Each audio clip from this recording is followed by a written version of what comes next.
महानिदेशक पटना के निर्देश पर सभी जिलों में पुलिस सप्ताह मनाया जा रहा है। इस संबंध में डीएसपी मुख्यालय विजय कुमार झा ने प्रेस वार्ता कर बताया कि पुलिस सप्ताह के अवसर पर जिले के सभी पुलिस थानों और सभी पुलिस प्रतिष्ठानों में 23 फरवरी को वृक्षारोपण किया जाएगा। मुख्यालय पटना स्थित डीजीपी महोदय के आदेशानुसार पूरे बिहार राज्य में 22 फरवरी से 27 फरवरी तक पुलिस सप्ताह मनाए जाने का निर्णय लिया गया है। उन्हीं आदेश के आलोक में जिला स्तर पर भी दरभंगा जिला में उसी अवधि में यानी 22/2/17 से 27/2/17 तक पुलिस सप्ताह मनाए जाने का कार्यक्रम निर्धारित किया गया। प्रथम दिवस 22/2/17 को जैसा कि आज पुलिस केंद्र में बिहार पुलिस का झंडा फहराया गया है, प्रतिदिन फहराया जाएगा इस पूरे सप्ताह के दौरान। और फिर पूरे ज़िले में अवधि में अन्य पुलिस प्रतिष्ठान, पुलिस थाने वगैरह में भी 23/2/17 को वृक्षारोपण का कार्यक्रम निर्धारित किया गया है। युवाओं की सहभागिता सुनिश्चित करते हुए run for piece, football, volleyball, kabaddi वगैरह खेलों का आयोजन किया जाएगा। जिला स्तर पर 25/2/17 को क्रिकेट मैच का आयोजन दोपहर 2 बजे से किया जाएगा, जबकि रन फॉर रेस में साइकिल रन फॉर पीस का आयोजन शहरी क्षेत्र में 24/2/17 की सुबह 8 बजे से किया जाएगा। सभी अनुमंडल पुलिस पदाधिकारी, अंचल पुलिस निरीक्षक और थानाध्यक्ष उक्त कार्यक्रम अपनी सुविधा अनुसार अपने अपने क्षेत्र में कराना सुनिश्चित करेंगे। ये शराबबंदी के विषय पर पेंटिंग प्रतियोगिता का आयोजन किया जाना है निर्देशानुसार। तो इस पेंटिंग कंपटीशन का आयोजन जिला स्तर पर दरभंगा में 24/2/17 को अंबेडकर भवन में किया जाएगा। इसी प्रकार इस दौरान युवाओं के लिए पुलिस पब्लिक रिलेशन पर वाद विवाद प्रतियोगिता का आयोजन भी किया जाना है। इस चीज़ का भी आयोजन 24/2 को अंबेडकर भवन में ही किया जाना निर्णित हुआ है। पुलिस के सहयोगियों को जिला स्तर पर पुरस्कृत किया जाना है। इसके लिए भी 24/2/17 को कार्यक्रम निर्धारित किया गया है। इसके साथ उत्कृष्ट कार्य करने वाले पुलिस पदाधिकारी कर्मियों को भी सम्मानित करने का निर्णय मुख्यालय स्तर से लिया गया है। तदनुसार दरभंगा जिला के उत्कृष्ट कार्य करने वाले पुलिस पदाधिकारियों व कर्मियों को दिनांक 26/2/17 को पुलिस कार्यालय में सम्मानित करने का कार्यक्रम निर्धारित किया गया है। सभी पुलिस प्रतिष्ठानों पर इस दौरान, इस पूरे पुलिस सप्ताह के दौरान रंगीन रोशनी की व्यवस्था की जाएगी, कलर लाइटिंग की व्यवस्था। जिला पर मनाए जाने वाले कार्यक्रमों की वीडियोग्राफी, फोटोग्राफी सुनिश्चित करते हुए प्रिंट एवं इलेक्ट्रॉनिक मीडिया के माध्यम से इसका व्यापक प्रचार प्रसार सुनिश्चित करने के प्राप्त निर्देश के आलोक में तथा अन्य निर्देश के आलोक में इसमें मीडिया से, जिला प्रशासन के अन्य अंगों से भी सहयोग लिया जा रहा है। इस पूरे कार्यक्रम के दौरान पुलिस की हर पंक्ति के पुलिस पदाधिकारी और कर्मी की सहभागिता सुनिश्चित करने का प्रयास किया जाएगा। की समाप्ति के बाद मुख्यालय स्तर को यहाँ से मुख्यालय के निर्देशों के संबंध में अनुपालन प्रतिवेदन 28/2/17 तक भेजा जाना है। सर उद्देश्य क्या है? मतलब पुलिस के मनोबल को बढ़ाना क्या उद्देश्य है सर इसका? इसका उद्देश्य बहुआयामी उद्देश्य है।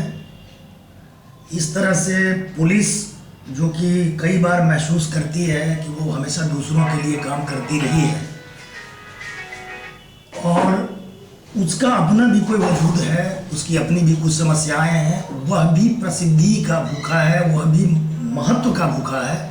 समाज उसके महत्व का भी एहसास करे कि पुलिस भी महत्वपूर्ण है।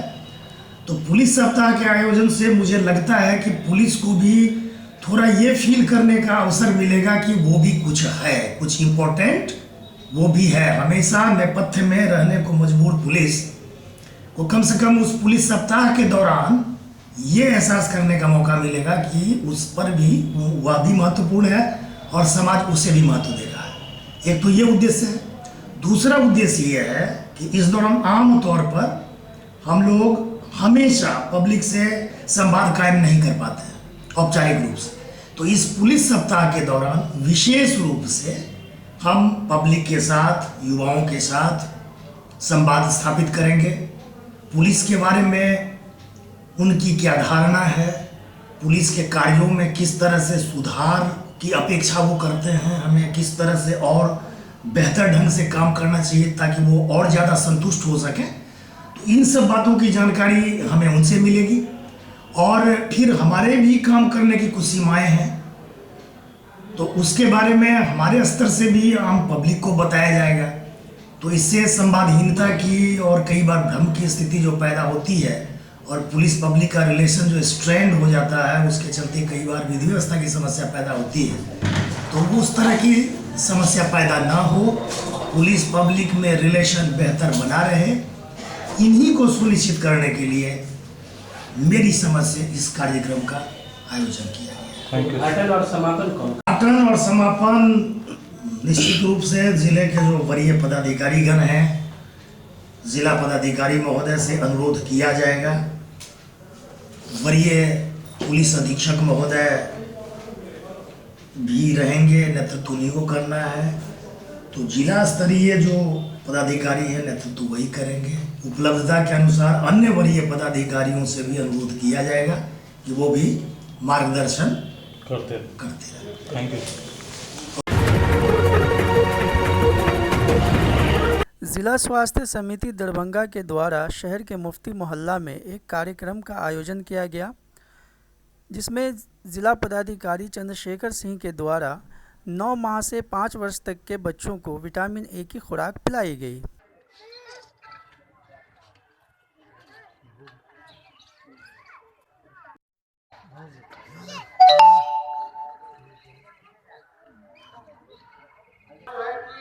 आंगनबाड़ी केंद्र पर पिलाई जाएगी। जो बच्चे छूट जाएंगे उन्हें उनके घर पर जाके दवा पिलाई जाएगी। फिर आपको 23 तारीख को भी जो है किसे दवा पिलाई जाएगी आंगनबाड़ी केंद्र पर। एक दिन आंगनबाड़ी केंद्र और एक दिन घर पर। इस तरह से 4 दिन कार्यक्रम चलेगा। बीच में 2 दिन छुट्टी है, शिवरात्रि का और रविवार का, उस दिन कार्यक्रम नहीं होगा। तो ये कार्यक्रम हमारा 27 तक चलेगा। इसमें 9 महीने से लेके 5 साल तक के बच्चों को दवा पिलाई जानी है। 9 महीने से 1 साल के जो बच्चे होंगे उन्हें आधा चम्मच में मार्का लगा हुआ है। दिया हटा दीजिए वहाँ से। चलो कोई बात नहीं।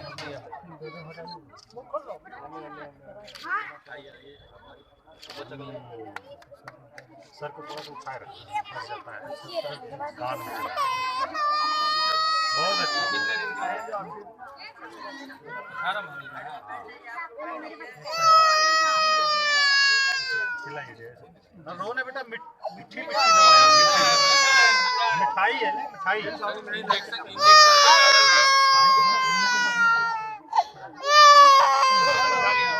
कंधे लगा लीजिए, कंधे लगा लीजिए।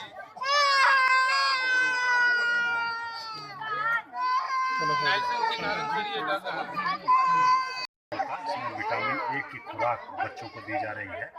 1 से 5 साल तक के, 0 से 5 साल तक के बच्चों के, अगर 1 साल तक पूरा है तो आधा चम्मच, 1 से 5 साल तक है 1 चम्मच पूरा हम लोग विटामिन ए की खुराक दे रहे हैं। और लोगों को जागरूक भी कर रहे हैं कि विटामिन ए के जो प्राकृतिक स्रोत हैं, जैसे पालक है, गाजर है, पपीता है, मछली है, अंडा है, दूध है, पनीर है, ये प्राकृतिक स्रोत का जो है इस्तेमाल करें और उससे विटामिन ए बच्चों को मिलेगी। और जो हर 6 महीने पर एक बार अभियान चलता है, वो इसलिए कि अगर कमी है, डिफिशियंसी है, तो उसको हम लोग पूरा कर सकें। उसी को लेकर के कार्यक्रम आज यहाँ वार्ड नंबर 31 में आयोजित था, दरभंगा नगर निगम के। उसमें हम सभी लोग शामिल हुए और लोगों को जागरूक किया।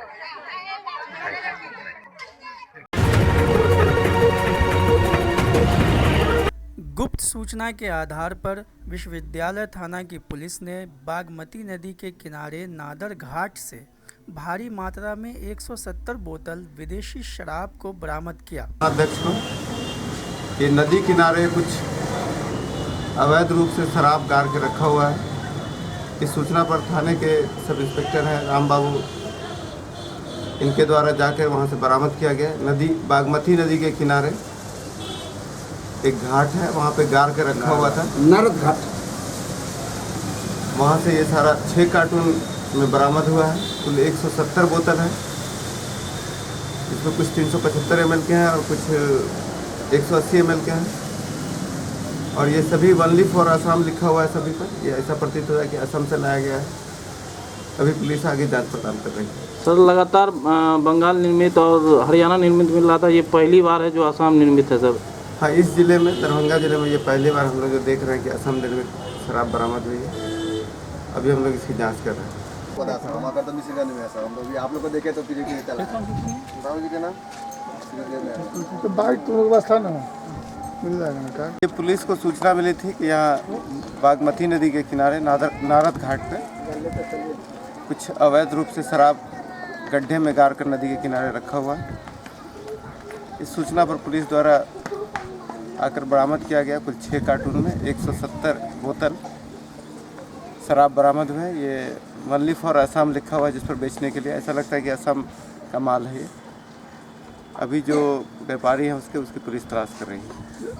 आप खुद पहुंचे निरीक्षण करने? हाँ, उसकी जांच की जा रही है। हेल्प लाइफ फाउंडेशन के द्वारा क्यूटी प्रखंड के मेघा गांव निवासी राम बाबू यादव की पुत्री प्रीति यादव के विवाह के लिए 5001 रुपये का सहयोग राशि दान किया गया।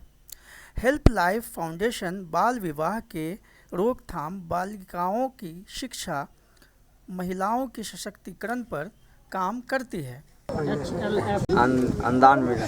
कब आपकी बेटी की शादी है? हाँ, फरवरी में। कितनी फरवरी को है? 24 फरवरी। कितना अनुदान में पैसा मिला है? 5001। कब आप इस फाउंडेशन के में जुड़े थे? 1 साल पहले। कैसा लग रहा है फाउंडेशन के द्वारा सहयोग में राशि मिला है? कैसा लग रहा है? अच्छा लगा हमको। इस फाउंडेशन के बारे में आपको कहाँ से पता चला? पता चला, हमारे एक भाव है, वही बोला था फाउंडेशन से जुड़ने के लिए। जी। क्या नाम है आपका? मेरा नाम है राम बाबू। बेटी का था, दूसरा नाम से जुड़े हुआ है, प्रीति। किस गांव से हैं आप? मेघा गांव से। के लिए जो हमारा कार्यक्रम चलता है, इसमें बेसिकली हम लोगों को जागरूक करते हैं कि वो अपने बच्चों का जो विवाह है वो 18 साल के बाद करें। नॉर्मली सरकार भी इस तरह की योजना चला ही रही है, लेकिन होता क्या है कि हम एक कान से सुनते हैं, दूसरे कानों से निकाल देते हैं। तो हम अपने जो सदस्य होते हैं हमारी संस्था के, कौन सी संस्था है आपकी?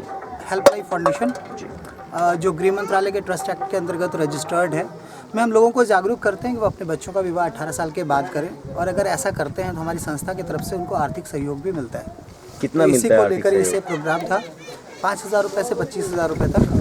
क्या क्राइटेरिया क्या आपको 5000 से 25000 रुपये देने का? बेसिकली क्या डिपेंड करता है कि जैसे सपोज दैट मान के चलिए कि अभी किसी की उम्र 16-17 साल के आसपास हो रही है, तो ऑब्वियसली उनके जो पेरेंट्स हैं वो नज़दीक में ही शादी करना चाहेंगे। तो अगर वो 1 साल रुक जाते हैं तो हम 5000 रुपये तक की मदद देते हैं। और कोई बच्चा अगर छोटा है, जिसकी उम्र 10 साल 11 साल के आसपास हो रही है, तो उसके पास एक लंबा टाइम पीरियड का गैप होता है, जिसमें अगर उनके पेरेंट्स को हम ये समझा दें कि 18 साल के बाद शादी करिएगा, तो हो सकता है कि वो 4-5 साल बाद कर दें, हमें पता भी नहीं चले। तो इसलिए उनका जो सहयोग राशि हमारी तरफ से मिलता है वो थोड़ा ज़्यादा होता है, ताकि उस तक के लिए वो वेट करें। और कहते हैं आज के डेट में बेटी की शादी में मुजफ्फरपुर ऑफिस का ब्रांच मैनेजर हूँ, और हमारा संस्था का उद्देश्य ये लोग बताए ही है। और एक चीज़ और चलता है, फ्री कोचिंग सेंटर, जहाँ जो गरीब बच्चे हैं उन लोगों को फ्री ऑफ कॉस्ट हम लोग कोचिंग देते हैं। उनका कॉपी, पेंसिल, किताब, स्लेट सब हम लोग फ्री देते हैं। जो गरीब बच्चे हैं, जो आपके मेंबर हैं, उन लोगों को हम देते हैं? तो वहाँ मेंबर है ही, जो गरीब हैं उनको भी हम फ्री ऑफ कॉस्ट कोचिंग ये कहाँ क्लासेस चला? अभी मेरा यूपी चल रहा है, समस्तीपुर चल रहा है, मधुबनी में चलने वाला है, और दरभंगा में लगभग खुलने ही वाला है। कहाँ से कहाँ तक के बच्चों को फ्री कोचिंग दी जा रही है? अभी तो हम प्राइमरी पर ही ध्यान दे रहे हैं कि प्राइमरी बच्चे को ही दें। KG to 5? नहीं 8 तक देंगे, लेकिन अभी मेरा है 5 तक है। क्या नाम हुआ आपका? मेरा नाम अखिलेश यादव। ज़मीनी विवाद में शहर के बीच GM रोड पर एक बूढ़े शख्स ने एक जवान शख्स पर चाकू से हमला कर दिया, जिसमें जवान शख्स का बायां हाथ बुरी तरह घायल हो गया। हमलावर बूढ़े शख्स का नाम सुमन झा है जबकि घायल नौजवान का नाम मोहम्मद सलमान है। मिल लिया था और दूर, ठीक है, उसी रेट में अभी उनसे हमारी बात, उनके मतलब मैंने 8 दूर उनसे ज़मीन लिया था 2014 में, ठीक है। अभी उनकी बेटी का शादी है, उन्होंने मेरे पास आए, बोले कि बेटा मेरी बेटी का शादी है तो मुझे ज़मीन बेचना है, ठीक है। मैंने उनको बोला कि चाचा मेरे पास पैसा नहीं है अभी, मैं अभी आपको पैसा नहीं दे पाऊँगा, ठीक। उसके बाद से उन्होंने बोला कि नहीं बेटा कुछ करो, ले लो तुम। लेने के बाद फिर बात बोला मेरे पास 10 लाख रुपया मैं दे पाऊँगा। फिलहाल मैंने उनको 7 लाख रुपये एडवांस दिया, ठीक है। और 22 तारीख को मैं कल गया हुआ था उनके पास, 21 तारीख को गया हुआ था मैं उनके पास, जो कहा चाचा 7 लाख रुपया मैंने आपको दे दिया, 3 लाख रुपया मैं कल के डेट में दूँगा, ठीक है। 3 लाख रुपया आज मैं लेकर जब उनके घर पे गया, उन्होंने बोला कि मैं 1.5 करोड़ रुपये में बात किया था ज़मीन का, अब वो ज़मीन मैं 2 करोड़ रुपये में बेचूँगा, ठीक है। उसी बात पे मेरे से उनकी झकझक हुई, मैं वहाँ से उठकर दुकान पे चला आया और वो फिर तुरंत फ़ौरन दुकान पे छुरा लेकर चले आए और हमको धमकी देने लगे कि तुमको जान से मार देंगे और जो तुम्हारा पैसा दिया हुआ वो रिटर्न दीजिएगा। क्या नाम है उनका? उनका नाम है लुक्कर झा, सुमन झा उर्फ लुक्कर झा। कहाँ के निवासी हैं? GM रोड रेडियो स्टेशन के पास उनका घर हुआ, संवेदना हॉस्पिटल के पास। क्या करते हैं वो? पहले एडवोकेट थे, अभी कुछ नहीं करते। ये बताइए, आपने जो 7 लाख रुपया दिया उसका किसी प्रकार का आपने कोई कागजात बनाया? नहीं सर, इससे पहले भी हम लोग ने भी ज़मीन लिया था तो कोई कागजात नहीं बना था, इसीलिए हम लोग ने भरोसे पे उनको दे दिया। 7 लाख दिया, 3 लाख लेकर गया तो उन्होंने कहा कि मैं इस रेट पर उनको ज़मीन दूंगा। फिर दूसरे दिन जब मैं पूरा पैसा लेकर गया, आज के डेट में उनका एग्रीमेंट बनना था, उन्होंने नकार दिया कि मैं ज़मीन नहीं दूंगा तुमको, 2 करोड़ रुपये में बेचूंगा, अगर इतना में सौदा है पक्का तो तुम लो, नहीं तो छोड़ दो। तो मैंने उनको बोला दुकान पर, उसके बाद से वो थोड़ी ही देर के बाद मेरे दुकान पर छोटा सा छुरा लेकर आए और हमको धमकी देने लगे। उसी के बचाने के चक्कर में हमको हाथ दिया। कितने लोग से आए थे वो सिंगल थे, अकेले थे। कैसे सर वीडियो है? तो बताइए कि ये कैसे वीडियो कैसे बनाया आपने? मोबाइल से बनाया वीडियो? जी नहीं, हमारे शोरूम के कैमरा से बना है। CCTV कैमरे में वीडियो कैद है। पैसा दिया उस समय कोई एग्रीमेंट नहीं बनाया? नहीं सर, एग्रीमेंट आज बनने वाला इसी मैटर पे आज। तो 7 लाख रुपये आपने कैश दिया या चेक से मार दिया? नहीं, उनको कैश दिया गया, चेक कभी नहीं।